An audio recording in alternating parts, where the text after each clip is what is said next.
Hi అండి, this is Surya. Welcome to my channel. శ్రీరాముని సాయం పొందని ఒకే ఒక వ్యక్తి ఎవరో మీకు తెలుసా? అయితే ఈ వీడియోని పూర్తిగా చూసేయండి. అదేనండి, హనుమంతుడట. శ్రీరామునికి ఒక అలవాటు ఉండేది. అదేంటంటే తను ఎవరి దగ్గరైనా ఏదైనా తీసుకుంటే తిరిగి ఇచ్చేయడం. ఉదాహరణకి సాయం అనుకోండి.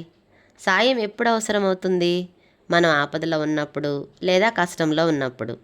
రామయ్యకి వచ్చిన ఆపద అవసరం ఏంటి? సీతమ్మని రావణుడు అపహరించుకుపోవడం, లక్ష్మణుడు మూర్చపోవడం. సీతాదేవి జాడ తెలుసుకోవడానికి శ్రీరాముడు ఎంతో కష్టపడ్డాడు. దీనికోసం రామయ్యకి చాలామంది సాయం అందించారు. వారిలో హనుమంతుడు ముఖ్య పాత్ర పోషించాడని చెప్పవచ్చు.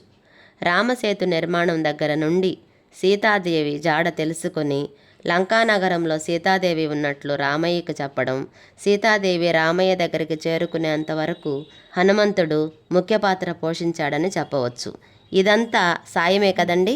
లక్ష్మణుడు మోర్చిల్లినప్పుడు రామయ్య బాధని చూడలేక తమ్ముడి కోసం రామయ్య పడే బాధను చూసి ఏకంగా సంజీవని పర్వతాన్నే పెకలించి తీసుకుని వచ్చి రామయ్యకి ఎంతో సాయం చేశాడు. ఇది కూడా సాయమే.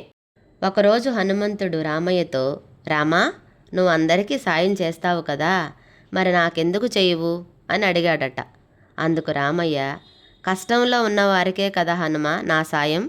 నీకు చిన్న కష్టం వచ్చినా నేను చూడలేను హనుమ. నా సాయం యొక్క అవసరం నీకు ఎప్పుడూ రాకూడదు అని హనుమంతుణ్ణి గుండెలకు హత్తుకున్నాడట మన రామయ్య. అందుకే రామయ్య సాయం పొందని ఒకే ఒక వ్యక్తిగా హనుమంతుడి చరిత్రలో మిగిలిపోయాడు. మీకు వీలున్నప్పుడు ఈ మంత్రాన్ని 3 సార్లు వినండి లేదా 3 సార్లు పలకండి.